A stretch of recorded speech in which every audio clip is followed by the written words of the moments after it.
안녕하세요. 오늘은 요양시설과 요양병원의 차이에 대해서 알아보려고 합니다. 우리가 예상치 못하는 그런 어떤 사건들이 벌어지는 경우들이 있죠. 예를 들어서 어르신을 갑자기 내가 모시게 됐거나 또는 배우자가 갑자기 아프게 되어서 이제 배우자 케어를 내가 하게 됐을 때가 바로 그런 상황이죠. 이때 요양원으로 모시고 가야 하는지 또는 요양병원으로 가야 하는지 고민해 보신 분들이 많을 것 같은데요. 예, 교수님, 두 기관은 어떤 차이가 있을까요? 네, 요양병원은 먼저 환자분들을 대상으로 의료를 행하는 곳이라고 볼 수 있겠습니다. 의료법에 근거해서 의료 서비스를 제공하기 위한 목적으로 있기 때문에 요양병원은 필히 의사 또는 한의사가 상주하고 있습니다. 장기 요양을 요하는 입원 환자에 대해서 의료와 치료를 행하기 위한 목적을 두고 있다고 보시면 되겠습니다. 그래서 암 환자 전용 요양병원도 이제 있는 이유가 바로 이런 것인 거군요. 예, 그렇다면 요양원은 어떨까요? 네, 반면에 요양원은 우리가 요양시설이라고 하는 곳과 같은 곳인데요. 일상생활에 필요한 편의를 제공하는 목적으로 의료 서비스를 제공하지 않는다는 점이 가장 큰 차이점이라고 볼 수 있습니다. 즉, 치료보다는 돌봄의 성격이 더 강하다고 볼 수 있습니다. 네. 그럼 가장 큰 차이는 환자에게 얼만큼의 치료 서비스가 필요한지 이것을 판단을 해봐야겠네요. 예, 그렇다면 요양시설로 들어가게 되면 의료 서비스를 받지 못하게 되는 건가요? 시설에서도 의료 서비스를 받을 수가 있습니다. 요양원에서 계약을 맺고 있는 촉탁이나 방문 간호가 있는데요. 주로 한 달에 2회 정도 평균 방문을 하기 때문에 의료적인 행위가 필요할 때는 이용을 하실 수가 있습니다. 네. 예, 설명을 듣고 나니까 두 곳의 목적부터 다르다는 것을 알 수 있었던 것 같은데요. 그렇다면 비용적인 차이가 궁금합니다. 그러니까 제공되는 서비스가 다르기 때문에 내가 어떤 서비스를 받느냐에 따라 비용이 천차만별일 것 같은데요. 두 곳의 비용을 비교하자면 어떤 차이가 있을까요? 네, 말씀하신 것처럼 요양병원과 요양원은 사회보험의 적용도 다르고 비급여 항목이 다르기 때문에 단순히 얼마가 차이 난다라고 단정하기는 어렵습니다. 그렇지만 아무래도 가장 큰 차이점이 간병비의 유무라고 볼 수 있겠는데요. 요양원의 경우에는 입소하고 있는 어르신에 맞춰서 요양보호사, 즉 간병인을 고용하는 것이 법적으로 의무화되어 있습니다. 따라서 일반 비용에 간병비가 포함되어 있는 경우라고 보시면 되겠고요.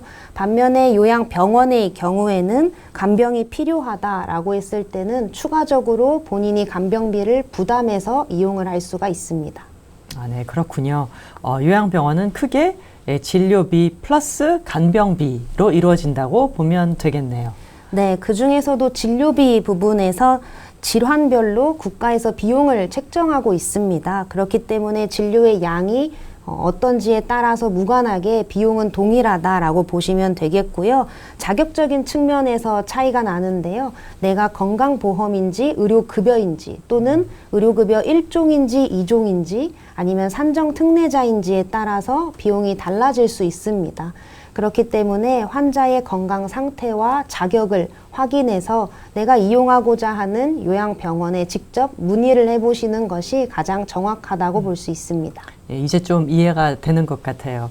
그렇지만 또 다른 차이들이 있다면 어떤 것들이 있을까요? 네, 두 번째로 차이가 나는 부분이 바로 식대 부분인데요. 요양병원의 경우에는 의료보험이 적용되기 때문에 식대가 50% 본인 부담이 있고요. 요양원의 경우에는 비급여로 처리가 되기 때문에 100% 본인 부담으로 식대를 이용해야 합니다. 네네. 저희가 두 곳의 이용 목적과 비용에 대해서 알아봤는데요. 예, 그럼에도 불구하고 결국 우리 부모님은 어디에 모셔야 할까? 이제 이런 고민을 할 때 참 결정을 내리기가 어려울 것 같아요. 네, 환자마다 주어진 환경이 다르고 건강 상태가 다르기 때문에 사실 어느 곳이 더 좋다라고 단정 짓기가 굉장히 어렵습니다. 다만 환자의 상태가 조금은 안정적이고 의료 행위가 수시로 필요한 것이 아니라면 요양원으로 가시는 것이 더 좋을 것 같고요. 환자가 언제 급박한 상황에 처할지 모르는 불안한 상태라면 요양병원을 이용하시는 것이 더 적합하다고 볼 수 있겠습니다. 보통은 수술 등의 처치를 하고 난 후에 장기적인 관찰이 필요할 때 요양병원을 많이 이용하고 있습니다. 네, 그렇군요. 그러면 치매 증상이 있는 부모님을 모시는 경우에는 요양원을 가는 것이 더 좋을까요? 네, 치매로 인해서 약을 지속적으로 복용해야 하는 경우에 환자 스스로 약을 복용하기 어렵다면 또는 목욕이나 옷 입기, 식사하기 등의 일상생활을 혼자 수행하기 어려운 경우에 간병인이 필요한데요. 이때는 요양원을 이용하시는 것이 더 적합하다고 볼 수 있겠습니다. 네, 두 곳의 차이를 비교해서 설명을 듣고 나니까 선택을 할 때 도움이 많이 될 것 같아요. 혹시 이외에도 저희가 고려할 사항들이 있다면 어떤 것이 있을까요? 네, 장기요양 등급을 받을 수 있는지 확인해 보는 것이 굉장히 중요한 팁이 될 것 같은데요.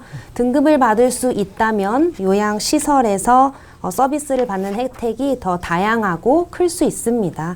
반면에 등급을 받을 수 없는 상황이라면 시설을 이용할 수는 없기 때문에 선택의 여지가 사실은 없는 거죠. 그래서 이용의 목적, 그리고 비용, 주변의 환경이나 나의 상태를 고려해서 여러분들에게 필요하고 적합한 서비스를 받으실 수 있기를 바랍니다. 네, 교수님 오늘 이 유익한 정보 감사합니다. 여러분 오늘은 요양원과 요양병원의 차이에 대해서 알아봤는데요. 여러분들은 어떤 곳을 이용하는 것이 이제 좋을지에 대해서 한번 생각해 보시면 좋을 것 같습니다. 예, 다음에는 요양시설 이용을 원하는 그 분들을 위해서 장기요양 등급을 어떻게 받는지에 대해서 알아보도록 하겠습니다. 예, 오늘 감사합니다. 네, 우리 모두 행복해요.